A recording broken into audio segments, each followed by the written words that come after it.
Praise the Lord. கர்த்தருடைய நாமம் மகிமைப்படுவதாக. இந்த நாளும் உங்களுக்கு இயேசுவின் நாமத்தினால் மகிழ்ச்சியின் நாளாய் அமைவதாக. இந்த நாளுக்கான கர்த்தருடைய வார்த்தை நியாயாதிபதிகளின் புஸ்தகம் 6ஆம் அதிகாரம் 25-26 வசனங்கள். Judges chapter 6 verses 25 and 26.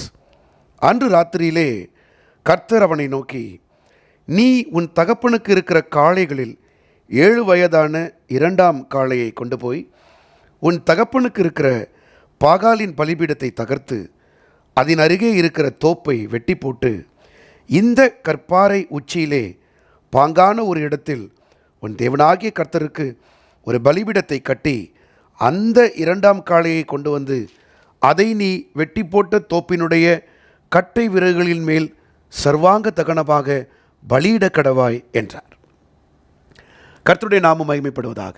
அன்பான கர்த்தருடைய பிள்ளைகளே, கர்த்தர் கொடுக்கிற இந்த நாளுக்கான வார்த்தை சுத்திகரிப்பின் முக்கியத்துவமும் ஜெயத்தை அளிக்கிற கர்த்தரும். எப்பொழுதெல்லாம் நமக்கு ஒரு ஜெயத்தை கர்த்தர் ஆயத்தப்படுத்துகிறாரோ, அதுவும் ஒரு மகத்தான ஜெயத்தை கர்த்தர் உங்களுக்கு ஆயத்தப்படுத்துகிறாரோ, அதற்கு முன்பதாக கர்த்தர் ஒரு டிமாண்ட் வைப்பார்.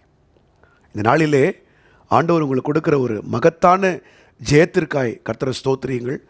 உங்களுக்கு ஒரு முற்றிலுமான முக்கியமான ஒரு வெற்றியை கர்த்தர் வைத்திருக்கிறார். நீங்கள் எந்த இடத்துல உங்கள் வேலை ஸ்தலத்திலேயோ இல்லை குடும்பத்திலேயோ எந்த இடத்துல நீங்கள் நீண்ட நாளாக ஜெயிக்க முடியாமல் தவிக்கிறீங்களோ அந்த இடத்துல கர்த்தர் ஒரு ஜெயத்தை வைக்கிறார். அந்த ஜெயத்தை கர்த்தர் கொடுப்பதற்கு முன்பதாக நம்மிடத்தில் ஒரு டிமாண்ட் வைக்கிறார். உங்கள்கிட்ட ஆண்டு ஒரு டிமாண்ட் வைக்கிறார். அதை நீங்கள் தைரியமாக செய்யுங்க. கிதியோன் அவன் பயந்தவன் தான். கிதியோன் என்றாலே பெண் மான் என்று அர்த்தம். அதாவது மிகுந்த பயத்திற்குள்ளானவன். அவன் எல்லாத்தையும் ராத்திரி தான் செய்வான். பகலில் செய்கிறதுக்கு அவனுக்கு பலனே இருக்காது. இப்போ ஆண்டவர் அவனை பார்த்து சொல்கிறாரு, அவன் வீட்டில் ஒரு 7 வயதான ஒரு 7 வயது நிரம்பிய ஒரு காளையை ஆண்டவர் காட்டுறார். இந்த காளையை நீ எனக்கு பலி செலுத்தணும். அதை இந்த பகுதி சொல்லுகிறது 2ஆம் காளை.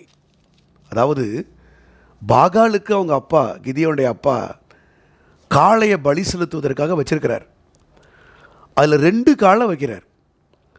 முதலாவது காளை செத்து போனாலும் 2ஆவது காளையை நேர்ந்து விட்டுருக்கிறார். அவ்வளவு தீவிர பக்தன் பாகாலுக்கு.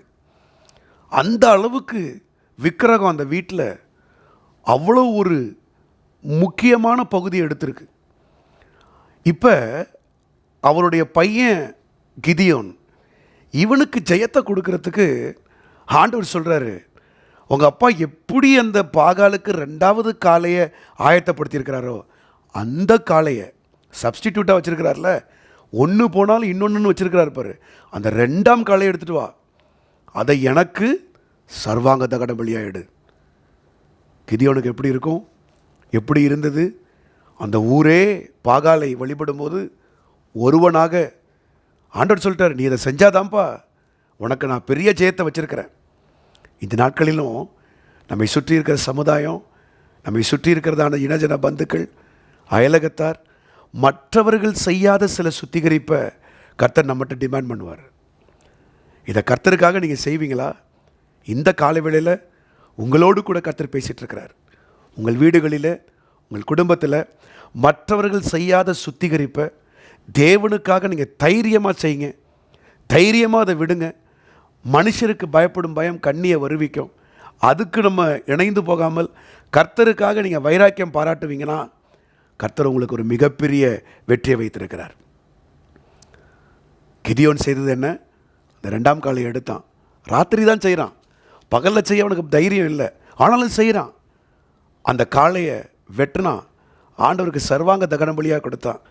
அந்த அதிகாரத்தினுடைய 6ஆம் அதிகாரத்தினுடைய 34ஆம் வசனம் இப்படி சொல்லும், அப்பொழுது கர்த்தருடைய ஆவியானவர் கிதியோன் மேல் இறங்கினார்.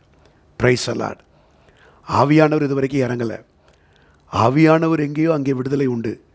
நீங்கள் நல்லா ஒரு போல்டான சுத்திகரிப்பை உங்கள் பர்சனல் லைஃப்லேயோ குடும்பத்திலேயோ நீங்கள் கர்த்தருக்காக இந்த நாளில் செய்யுங்க.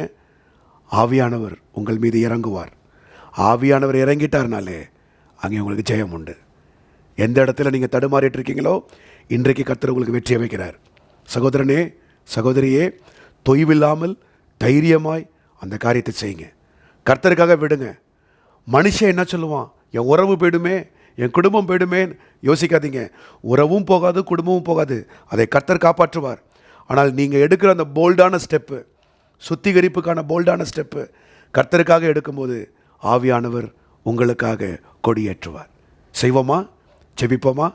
பிதாவே, உம்முடைய கரத்திலே எங்களை ஒப்புக் கொடுக்கிறோம். இந்த நாளிலே கொடுத்த வார்த்தையின்படி பலமான சுத்திகரிப்புக்கு முக்கியமான ஜெயத்தை நீர் வைத்திருக்கிறீர். உம்முடைய பிள்ளைகள் இந்த நாளிலே அவர்கள் சத்துருவை ஜெயிக்கட்டும். ஆண்டவரே, எந்த இடத்திலெல்லாம் சத்துரு இவர்களை முற்றுகை போட்டு வளர விடாமல் தடைப்படுத்தி இவர்கள் வளர்ச்சியை குன்ற வைக்கிறானோ அந்த இடத்திலே கர்த்தர் நீர் இவர்களுக்கு ஜெயத்தை வைத்திருக்கிறீர். உமக்கு ஸ்தோத்திரம்.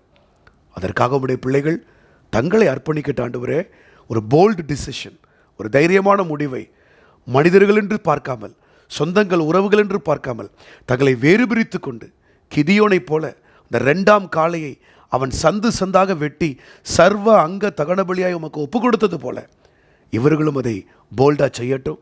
பயம் அகலட்டும். தைரியத்தை கர்த்தர் கொடுப்பீராக. நீர் வைத்திருக்கிற ஜெயத்தை அவர்கள் பெற்றுக்கொள்வார்களாக. கர்த்தர் செய்கிறபடியால் நமக்கு ஸ்தோத்திரம், ஸ்தோத்திரம், ஸ்தோத்திரம். இயேசுவின் நாமத்தில் வேண்டிக் கொள்ளுகிறோம் நல்ல பிதாவே. ஆமேன். God bless you. கர்த்தர் உங்களுக்கு ஜெயத்தை தருவாராக. ஆமேன்.